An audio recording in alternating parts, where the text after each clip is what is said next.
It's greatly appreciated. You're welcome. Of course. Whatever you. Of course. Quiet on the set. No, I already said that. I know, but when a man says it, Oh, Shannon. I'm just No. love you. You're a brat. Thank you, sweetie. All right, let's take a look at expansion in the NHL because this is a big topic and it all ties into something else here, which is really really interesting to me because I'm not sure right now as it stands how this is going to work out. Back in 1967, the NHL decides it's going to expand from 6 teams to 12 and the league is excited.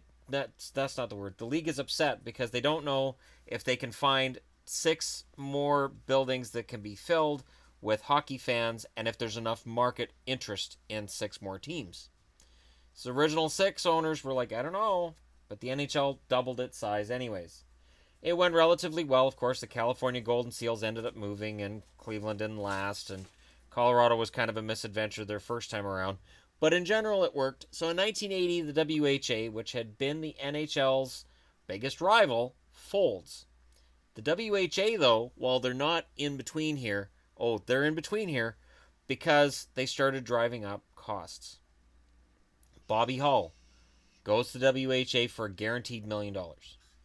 Gordie Howe goes to the WHA for more money. Big name players go to the WHA for more money. The WHA, however, has a money problem. And the feeling was at the time that the hockey environment was saturated. There were too many teams. But if you look between the WHA and the NHL at the time, there's less teams than there are now. There are more teams now than there were then. So the WHA eventually goes under, but the damage is done to the NHLPA in terms of, or the NHL, not the NHLPA, they would have been happy. The NHL in terms of how much it's going to cost them to keep teams together and all that. Still, when you look at what players were being paid in the 80s, it's peanuts compared to now.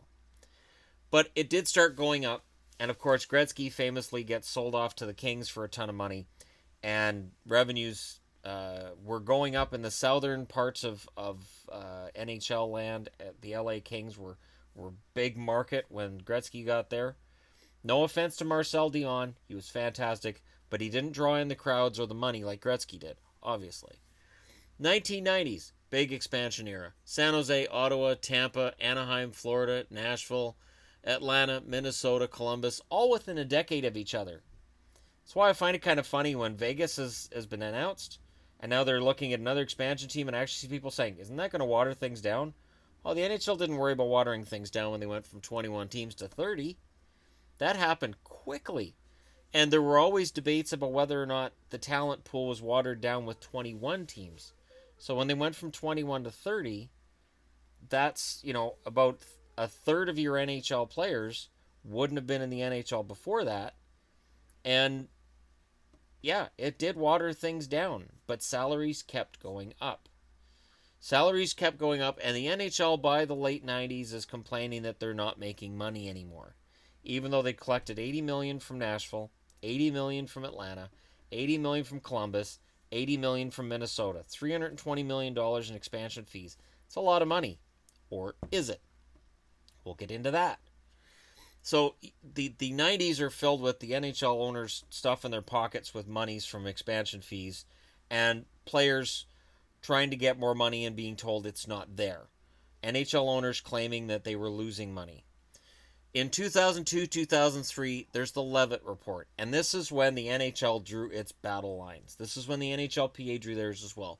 The Levitt report stated that the NHL as a whole lost $273 million, and only 11 teams out of 30 made a profit, which is weird when you think about it. Because if the NHL was that hard up, why would you expand by 9 teams?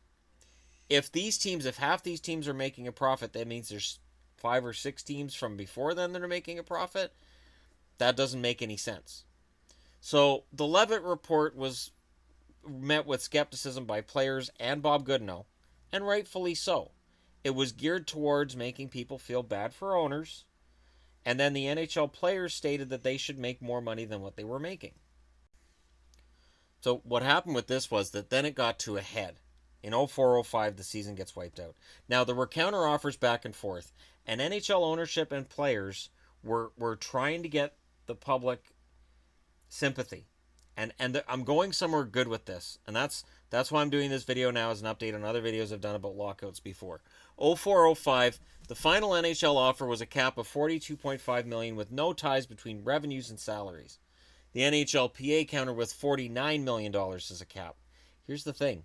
Once the NHLPA said we'll accept $1 billion as a cap, oh, you'll accept a salary cap. Thanks. That's when the NHL won this battle. And in the end, the NHL humiliated them by getting a $39 million cap. 42.5 was their final offer with no ties.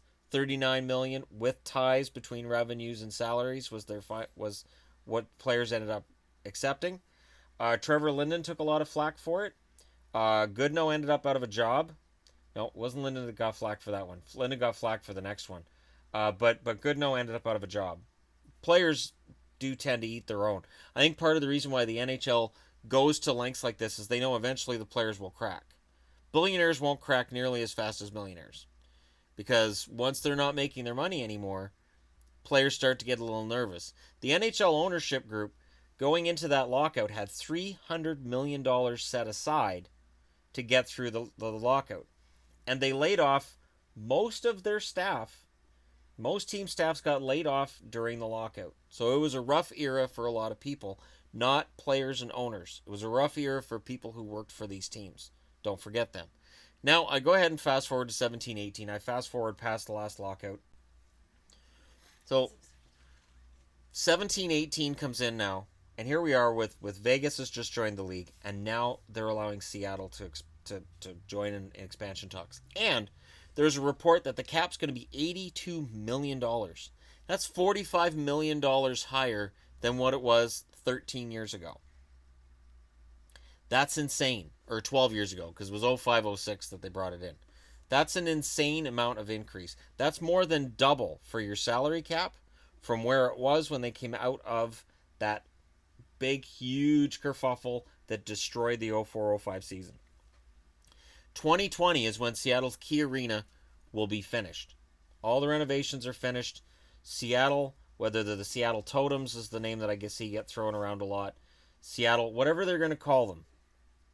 I think the biggest issue is going to be Seattle likes to use the colors blue and green, and there's a team down the road that uses blue and green quite a bit in Vancouver, and I think more likely will be Seattle using a green as their primary color and blue as the secondary color.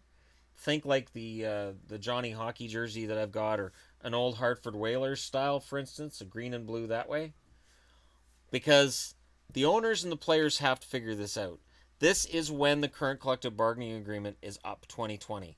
The NHL can't afford to have a lockout as a new team is coming in a non-traditional NHL market. I'm not saying there's no hockey tradition in Seattle. There is. The Seattle Thunderbirds been there for decades. I'm talking about a traditional NHL market. This isn't like when they went back to Minnesota. Minnesota was going to sell out whether there was a lockout or there wasn't. Seattle, I don't know. You're opening the doors.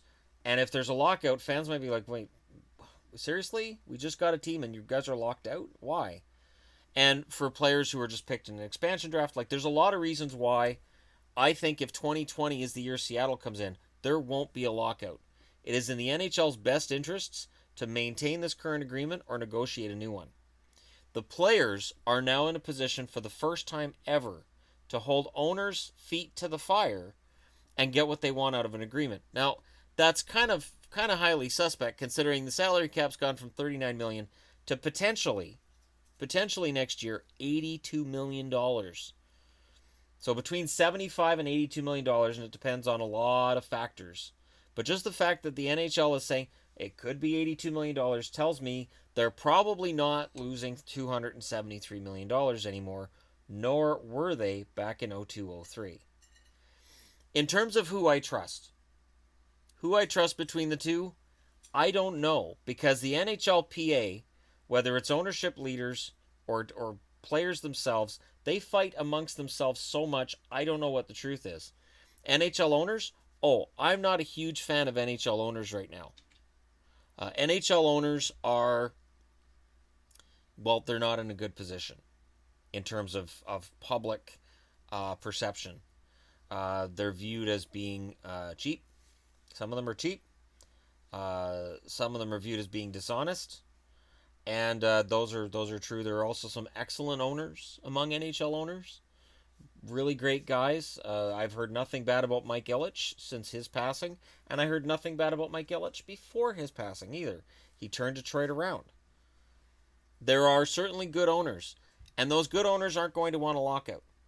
Even Jeremy Jacobs, I would think, after pocketing an expansion fee, if it's $650 million for Seattle, that expansion fee should make him feel better about things.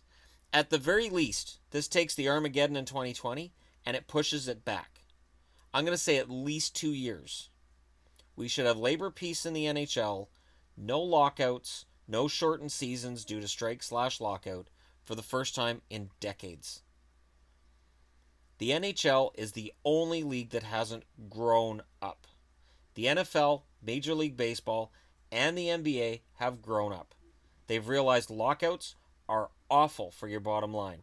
Baseball had to face half-empty arenas before they realized what that was doing to some stadiums.